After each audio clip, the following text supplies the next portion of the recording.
you some story of little Lord Fauntleroy. And gradually almost everyone knew that the wicked Earl had found something he cared for at last, something which had touched and even warmed his bitter old heart. But no one knew quite how much it had been warmed, and how day by day the old man found himself caring more and more for the child, who was the only creature that had ever trusted him. He found himself looking forward to the time when Cedric would be a young man, strong and beautiful, with life all before him, but having still that kind heart and the power to make friends everywhere. And the Earl wondered what the lad would do, and how he would use his gifts. Often, as he watched the little fellow lying upon the hearth, conning some big book, the light shining on the bright young head, his old eyes would gleam, and his cheek would flush. The boy can do anything, he would say to himself, anything. He never spoke to anyone else of his feeling for Cedric. When he spoke of him to others, it was always with the same grim smile. But Fauntleroy soon knew that his grandfather loved him, and always liked him to be near to his chair if they were in the library, opposite to him at table, or by his side when he rode or drove or took his evening walk on the broad terrace. "Do you remember," Cedric said once, looking up from his book as he lay on the rug, "do you remember what I said to you that first night about our being good companions? I don't think any people could be better companions than we are. Do you?" "We're pretty good companions, I should say," replied his lordship. "Come here." Fauntleroy scrambled up and went to him. "Is there anything you want?" the Earl asked. "Anything you have not?" The little fellow's brown eyes fixed themselves on his grandfather with a rather wistful look. "Only one thing," he answered. "What is that?" inquired the Earl. Fauntleroy was silent a second. He had not thought matters over to himself so long for nothing. "What is it?" my lord repeated. Fauntleroy answered. "It is dearest," he said. The old Earl winced a little. "But you see her almost every day," he said. "Is not that enough?" "I used to see her all the time," said Fauntleroy. "She used to kiss me when I went to sleep at night, and in the morning she was always there, and we could tell each other things without waiting." The old eyes and the young ones looked into each other through a moment of silence. Then the Earl knitted his brows.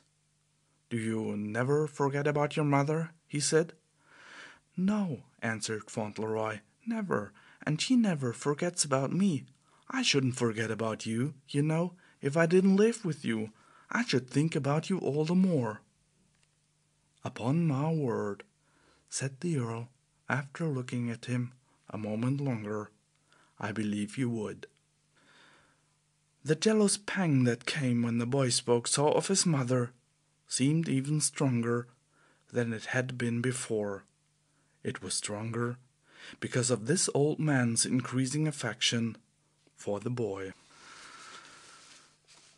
But it was not long before he had other pangs, so much harder to face that he almost forgot for the time he had ever hated his son's wife at all. And in a strange and startling way it happened. One evening, just before the Earl's Court cottages were completed, there was a grand dinner party at Dorincourt.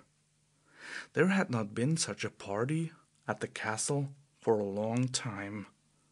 A few days before it took place, Sir Harry Lorridaile and Lady Lorridaile, who was the Earl's only sister, actually came for a visit, a thing which caused the greatest excitement in the village, and set Mrs. Dibble's shop bell tinkling madly again, because it was well known that Lady Lorridaile had only been to Dorincourt once since her marriage, 35 years before.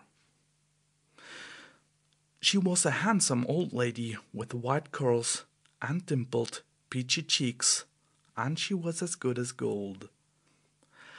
But she had never approved of her brother any more than did the rest of the world, and having a strong will of her own, and not being at all afraid to speak her mind frankly, she had, after several lively quarrels with his lordship, seen very little of him since her young days.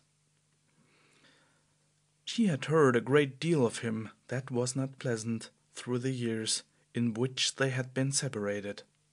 She had heard about his neglect of his wife, and of the poor lady's death, and of his indifference to his children, and of the two weak, vicious, unprepossessing elder boys who had been no credit to him or to anyone else. Those two elder sons, Bevis and Maurice, she had never seen.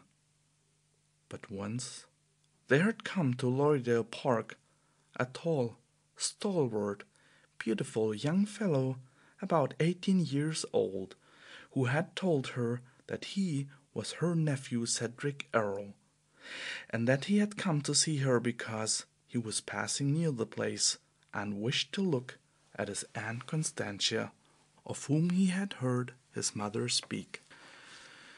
Lady Lorridaile's kind heart had warmed through and through at the sight of the young man, and she had made him stay with her a week, and petted him, and made much of him, and admired him immensely.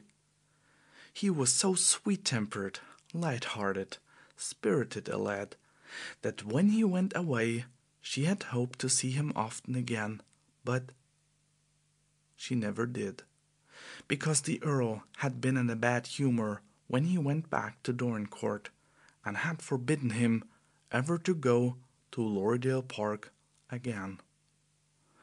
But Lady Lorridaile had always remembered him tenderly, and though she feared he had made a rash marriage in America, she had been very angry when she heard how he had been cast off by his father, and that no one really knew where or how he lived.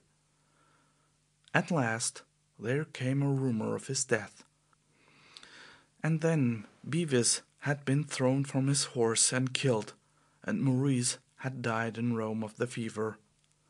And soon after came the story of the American child, who was to be found and brought home as Lord Fauntleroy, probably to be ruined as the others were, she said to her husband, unless his mother is good enough and has a will of her own to help her to take care of him.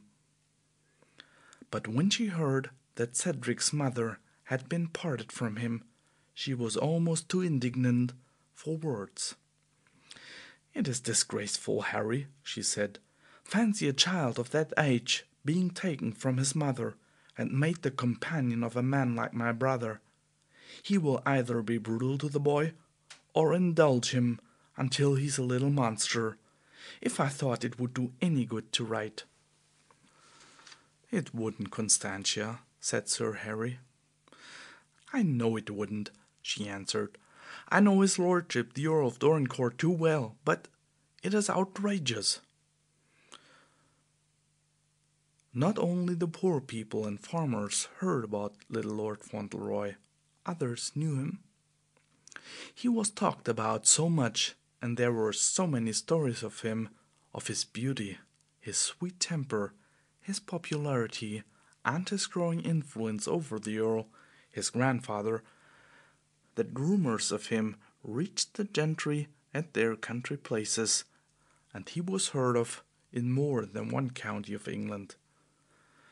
People talked about him at the dinner tables, Ladies pitied his young